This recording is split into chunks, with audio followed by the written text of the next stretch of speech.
Hi hello வணக்கம் friends. இந்த வீடியோவில் நம்ம என்ன பார்க்க போகிறோம்னு பார்த்தீங்கன்னா கோழி பாண்டு. அதெல்லாம் இல்லை, இருங்க காட்டுறேன். ரொம்ப நாளில் ரெடி பண்ணிகிட்டு இருந்த இந்த வலையை பார்த்தீங்கன்னா ஒரு வழியாக நம்ம ரெடி பண்ணிட்டோம். இது பார்த்தீங்கன்னா பெரிய வலை. இதில் வந்து நம்ம மீன் கிடைக்குதா கிடைக்கலையான்றதை செக் பண்ண போகிறோம். இந்த வலையை ரெடி பண்ணோடனே இந்த வலையை நாமளாக பின்னலை, இதை வந்து ஃப்ரெண்டுக்கிட்ட இருந்து வாங்கிட்டு வந்தோம். அப்புறம் அதில் ஒரு சின்ன சின்ன வேலைப்பாடு இருந்துச்சு, அதனால் அதெல்லாம் சரி பண்ணிட்டோம். இந்த வலை பார்த்தீங்கன்னா கடலில் மீன் பிடிக்கிறதுக்காக வாங்கிட்டு வந்தது. கடலில் மீன் பிடிச்சிட்டு வச்சுருந்தாங்க. ஃப்ரெண்டுக்கிட்ட கேட்டு நான் வாங்கிட்டு வந்துட்டேன். கடல் மீன் பிடிக்கிற வலைன்றதுனால தான் பார்த்தீங்கன்னா இது வந்து நம்ம ரொம்ப நாளாக கிட்டத்தட்ட ரொம்ப நாள்லாம் இல்லை, ஒரு வாரமாக பார்த்தீங்கன்னா இது ரெடி பண்ணிகிட்டு இருந்தோம். ஏன்னா இது ஃபுல் அண்ட் ஃபுல் வந்து கடலில் மீன் பிடிக்கிறதுன்றதுனால அதுக்கேற்ற மாதிரி தான் அந்த வலை செட் பண்ணி வச்சுருந்தாங்க. அதை வந்து நம்ம வயலில் இருக்கிற குட்டையில் மீன் பிடிக்கிறதுக்காக பார்த்தீங்கன்னா நம்ம கொஞ்சம் கொஞ்சமாக மாற்றி பின்ன தெரியாமல் பின்னி யூடியூப்பில் நிறையா வீடியோ பார்த்து ஏதோ ஓரளவுக்கு ரெடி பண்ணி வச்சிட்டோம். இதில் மீன் கிடைக்குமா கிடைக்காதான்றது தெரியல. கடலில் மீன் பிடிக்கிறதுக்காக வாங்கிட்டு வந்தது வச்சுருந்தாங்க. ஃப்ரெண்டுக்கிட்ட கேட்டு நான் வாங்கிட்டு வந்துட்டேன். அவங்ககிட்ட தான் கேட்டேன், கடலில் எங்களை மீன் பிடிக்க கூட்டின்னு போடான்னு. கூட்டினே போக முடியாது போடான்ட்டான். ஸோ கடல்லையும் போய் மீன் பிடிக்கணும்னு எனக்கு ரொம்ப நாள் ஆசை. மீன் பிடிக்கிறதுலாம் மீன் தெரியாது, அவங்க மீன் பிடிக்கிறத பார்க்கணுன்னாச்சு ஆசை. ஆனால் அது கூட எனக்கு கூட்டின்னு போக மாட்டேன்ட்டானுங்க. சரி பரவாயில்ல, வலையாச்சு தந்தாங்களே. இந்த வலையை வச்சு நம்ம ஊரில் இருக்கிற எப்படியும் ஜிலேபி எப்படிங்க குறவை விரெல்லாம் கிடைக்காது, ஜிலேபி மீன் கிடைக்கும். ஃபஸ்ட்டு அது கிடைக்குதான்னு பார்ப்போம். கொய் பாண்டு என்னன்னு தானே கேட்குறீங்க எல்லோரும். கொய் பாண்டு என்னன்னு கேட்குறீங்க. கொய் பாண்டு என்ன ஏதாச்சு எல்லாத்தையும் நான் டீட்டெயிலாக இந்த வீடியோட லாஸ்ட்டில் உங்களுக்கு எக்ஸ்பிளைன் பண்ணுறேன். இப்போ போய் நம்ம வந்து மீன் பிடிக்க போகலாமா? நானும் வரேன். என்னது? நானும் வரேன் மீன் பிடிக்கிறது. நீயும் வரியா? உன் வயசுலாம் நான் மீன் பிடிக்கிறதுக்கு எங்கேயுமே போகல. உனக்கு வந்து இன்னும் வயசு ஆகலை. தண்ணின்றது எப்பவுமே ரிஸ்க்கு. ஸோ அதனால் பார்த்தீங்கன்னா இந்த மீன் பிடிக்கலாம் போகணுன்னு ட்ரை பண்ணாதீங்க இல்லை போகக்கூடாது. ஏன்னா தண்ணின்றது செம்ம ரிஸ்க்கு. ஸோ அதனால் யாரும் போகக்கூடாது. நீங்கள் எங்கே இருங்க, நான் போய் உனக்கு சேர்த்து மீன் பிடிச்சிட்டு வந்துடுறேன். வாங்க போய் நம்ம ஸ்பாட்டில் போய் கண்டினியூ பண்ணுவோம். ஸ்பாட் வேறு எதுவும் இல்லை, எங்கள் ஃப்ரெண்டோட வயல் தான். அங்கே போய் கண்டினியூ பண்ணுறேன். இந்த டைம் பார்த்தீங்கன்னா வீட்டிலேருந்தே பார்த்தீங்கன்னா கவர்லாம் எடுத்துகிட்டு வந்துட்டேன். நான் ஏன் பிளான் பண்ணி கவர் பறந்துருச்சே, கவரு இந்த நெட்டெல்லாம் எடுத்துகிட்டு வந்தேன்னு பார்த்தீங்கன்னா இவனுங்க வலையில் மீன் பிடிக்கிறானுங்களோ இல்லையோ, நம்ம ரோலக்ஸுக்கும் நம்ம மாணிக்கம் சென்னாவுக்கும் பார்த்தீங்கன்னா ஃபுட்டு பிடிக்கணும், லைஃப் ஃபிஷ் வேணும். ஏன்னா மாலி ஃபிஷ் தான் நம்ம போட்டுட்ருக்கோம். ஸோ லைஃப் ஃபிஷ்ஷும் கொஞ்சம் போடுவேன்னு சொல்லிட்டு இவனுங்க பெரிய மீன் பிடிப்பானுங்க. அது பிடிச்சாலும் பிடிக்காட்டாலும் நம்மளுக்கு தரமாட்டானுங்க. நம்மளுக்கு வந்து கெண்டை மீன்கள் வேணும், அப்புறமேட்டு குட்டி அந்த ஜிலேபி மீன் வேணும். ஏன்னா லைஃப் ஃபீட்காக. ஸோ நான் உஷாராக வந்துட்டேன். அவனுங்களுக்கு மீன் கிடைக்குதா கிடைக்கலான்னு சொல்லிட்டு பார்ப்போம். நிறையா மீன் பிடிக்கிறாங்க, ஆனால் நான் வீடியோ எடுத்தால் ஒரு மீனும் கிடைக்காது. பார்ப்போம். முக்கியமாக கலர் ஃபிஷ் இன்றைக்கி நான் லைவாக பிடிச்சி உங்ககிட்ட காட்ட போகிறேன். கலர் ஃபிஷ்ஷை காட்டுறேன், கண்டிப்பாக காட்டுறேன். கௌரவாமியும் அப்புறமேட்டு பார்த்தீங்கன்னா கெண்டையிலே பார்த்தீங்கன்னா ஒரு சூப்பரான ஒரு கலர் ஃபிஷ் மாதிரி ஒன்று இருக்கும். எல்லாத்தையுமே காட்டுறேன். இந்த வலையை பார்த்தீங்கன்னா ஒரு வாரத்துக்கு முன்னாடி போட்டு மறந்துட்டு போயிட்டாங்களாம். அது இப்போ தான் எடுக்க வந்தோம். மீன்லாம் பார்த்தீங்கன்னா மாட்டி இறந்து போச்சு. ஏன்டா அந்த தண்ணியிலேயாச்சும் இருந்திருக்கும், ஏன்டா அப்படி இந்த மீனை சாவடிக்கிறீங்க? வாங்க கரை சேர்ந்துட்டீங்க எப்படியோ, வாழ்த்துக்கள். போங்க. என்னது காலில் ஷூ போட்டிருக்கீங்களா? என்ன ப்ரோ ஷாக்ஸா காய்ஸ்? அங்கே பாருங்கள், ஒரு எவ்வளோ பெரிய ஜிலேபி ஒன்று செத்து போய் இருக்குன்னு. என்னடா ஒரு 1/2 கிலோ வருமா? 1/2 கிலோ இருக்கும் தானே? 1/2 கிலோ ஜிலேபி கிட்ட ஒன்று செத்து போய் கிடக்கு. இது ஃபுல்லாக பார்த்தீங்கன்னா வயல். ஆனால் ஒரு 3 மாதத்துக்கு முன்னாடி இவ்வளோ தண்ணி இந்த இடத்துல பார்த்தீங்கன்னா இவ்வளோ தண்ணியில் நாங்கள் நடந்து வந்திருக்கோம்.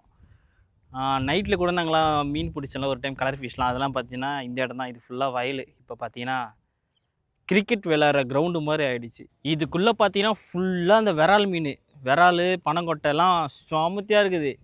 தண்ணி வர்த்தத்துக்காக பார்த்தீங்கன்னா வெயிட் பண்ணிகிட்ருக்கோம். செம்ம மீன் இருக்குது இந்த புதார் உள்ள தான். இப்போ எந்த வலையில் பிடிக்குதுன்னு சொல்லிட்டு டிஸ்கஸ் பண்ணிட்டுருக்கோம். இந்த வலையா இல்லைனா பக்கத்தில் இருக்கிறதோ அந்த வலையான்னு பார்ப்போம் இன்னும் கொஞ்சம் நேரத்தில்.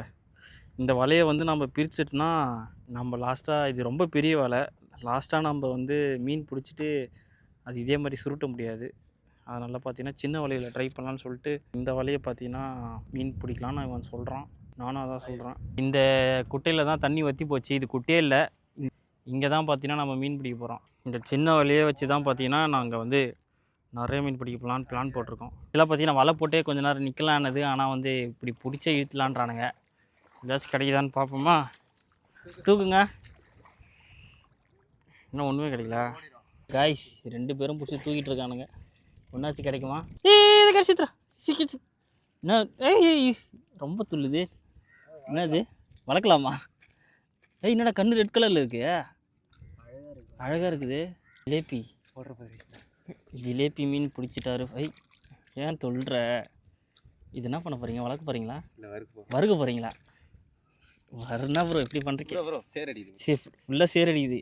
ஏன் துள்ளற? கொஞ்சம் கம்முனுறான். இப்போ என்ன சொல்கிறான்னா அந்த மீனை வளர்க்கலான்றான். எனக்கும் அதான் ஆசை. நான் வளர்க்கலான்னு சொல்கிறேன், இவனும் வளர்க்கலான்னு சொல்கிறான், அவன் மட்டும் வறுக்கலான்னு சொல்கிறான். பார்ப்போம் லாஸ்ட்டில் யார் சொல்கிறது ஜெயிக்கிறோன்னு. கைஸ், டிராஃப்ட் கௌராமி பிடிக்கிறதுக்கு வந்து கொசு வலை எடுத்துன்னு வர மறந்துட்டேன். இந்த சின்ன வலையே இருந்தால் போதும்னு நினச்சேன். கஷ்டில் பார்த்தீங்கன்னா அதுக்கு கொசு வலை தேவை. கொசு வலையை மறந்துட்டேன். டக்கு டக்கு டக்குன்னு பண்ணால் எப்படி ப்ரோ கிடைக்கும்? பொறுமை தெரியுதுங்களா உங்களுக்கு? துள்ளுதுங்களே மீன். வத்த போது இந்த குட்டை இன்னும் கொஞ்சம் நாளில் இந்த மீன் எல்லாமே செத்துரும். ஏதோ பண்ணி கிடக்குறானுங்க. விடாதீங்க டேய், விடாதீங்க விடு. காய்ஸ் 2 மீன். இவர் என்னது ஜிலேபி, அதுவும் ஜிலேபி தான். என்னன்னு பார்த்தீங்கன்னா இந்த இடத்துல வந்து இன்னும் கரெக்டாக ஒரு வாரத்தில் இந்த குட்டையே இருக்காது.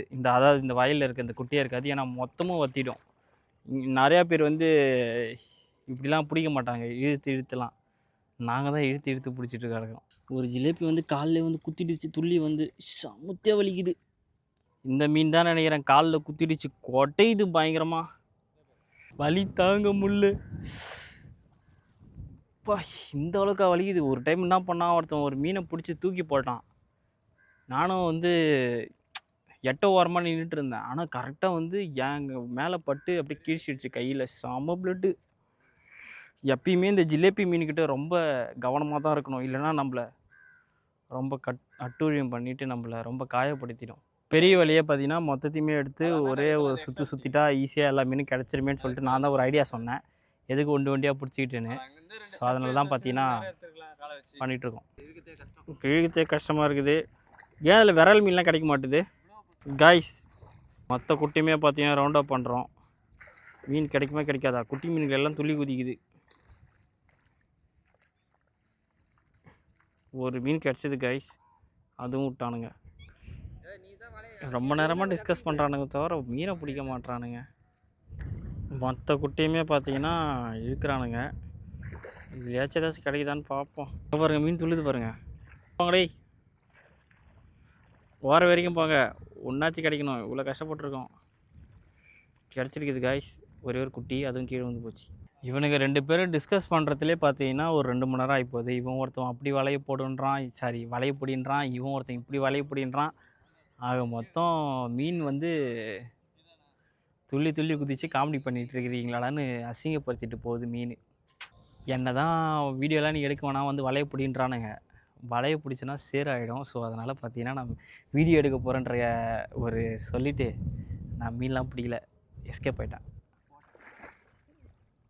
கரெக்டாக சொன்னாங்க கைஸ். நான் காலாண்ட இது கடிக்குது. ஒரு மீன் மாட்டிச்சுன்னு அதே மாதிரி ஒரு மீன் மாட்டிச்சு. அட்டையாக காய்ஸ், ரொம்ப நேரத்துக்கு அப்புறம் ஒரே ஒரு ஜிலேபியை பிடிச்சானுங்க. என்னோட என்ன பேசுறீங்க காய்ஸ்? இப்போ இந்த வலையில் எதுவுமே இல்லையா?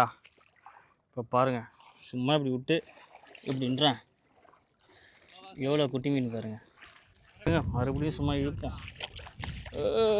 என்ன வீடியோ எடுக்க ஆள் இல்லை. ஜிலேபி, குட்டி ஜிலேபி வேணாம், இதிலே விட்டுருவோம். போ இங்கேருந்து போ, தப்பிச்சு போ. அப்படியே ஒரு கௌரவமியை பார்த்துட்டேன். செம்ம கலரு, பிங்க்கு கலரில் இருக்குது.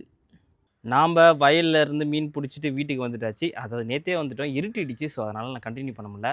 கோழிப்பாண்டை என்னாச்சுன்னு தான் கேட்டுட்டு இருக்கேன். கோழிப்பாண்டு பொழந்துக்குச்சின்றதை, அதாவது கட்டுறதுக்கு முன்னாடியே பொழந்துக்குச்சின்றதை நான் போன வீடியோவிலே சொல்லிட்டேன். இருந்தாலும் கேட்குறீங்க என்னென்னு பார்த்தீங்கன்னா, மறுபடியும் இங்கே கொட்டா கட்டிட்டு நான் வீடியோ போட முடியும். ஃபிஷ்லாம் வந்ததுக்கப்புறம் அது மட்டும் இல்லாமல் ஃபில்ட்ருலாம் வேறு இருக்க போகுது. ஆங்கான் ஃபில்ட்ரு கேனிஸ்டர் ஃபில்ட்ரு மாதிரிலாம் சிலது இருக்க போகுது. ஸோ அப்போ எதாச்சும் தண்ணி பட்டு ஏதாச்சும் ஆகிடுச்சுன்னா என்ன பண்ணுறதுன்னு தெரில. இது வந்து மழை காலம் கிடையாது, வெய்ய காலம். அதுக்கே ஒரு மழை வந்து முடிஞ்சிடுச்சு. எப்போ வாடுறீங்களாவா? எப்போ கட்டுவீங்க? கோழிப்பாண்டி ஏன் நம்மளால கட்ட முடியல தெரியல. அங்கே திளியும் பாரு, என்னாச்சு? இடிஞ்சு போச்சு. எதனால் இடிஞ்சு போச்சு? ஒரு சூறாவளி மழை வந்து சோழி முடிச்சு போச்சு. ஒரு 50,000 எடுத்துகிட்டு வா, அவங்க வீட்டிலேருந்து கடன் வாங்கிட்டு வா, கடன் காசு வீட்டில் சைக்கிள் வாங்கி கொடுக்கறதே செருப்பை அடி அடிக்கிறாங்க. இது நம்ம தான் எங்க தெரியுதுல்ல, உங்கள் வீட்டில் ஒரு சைக்கிள் கூட இல்லை, உனக்கு சைக்கிள் இல்லை, எனக்கு பார்த்தீங்கன்னா ஒரு வண்டி கூட இல்லை கைஸ். ப்ராமிஸாக வந்து எனக்குன்னு ஒரு 2 வீலர் எனக்குன்னு இல்லை. அது எவ்வளோ நாள் தெரியுமா நான் கஷ்டப்பட்டிருக்கேன். 2 வீலர் இல்லாமல் ரொம்ப அவஸ்தைப்பட்டுட்டு கிடக்கேன். ஒரு 2 வீலர் வாங்கணும்னு ஆசை. 2 வீலர் கூட தேவையில்ல, ஃபஸ்ட்டு இந்த ஷெட்டு போடலாம் அப்படின்னு நினச்சிட்டு இருந்தேன்.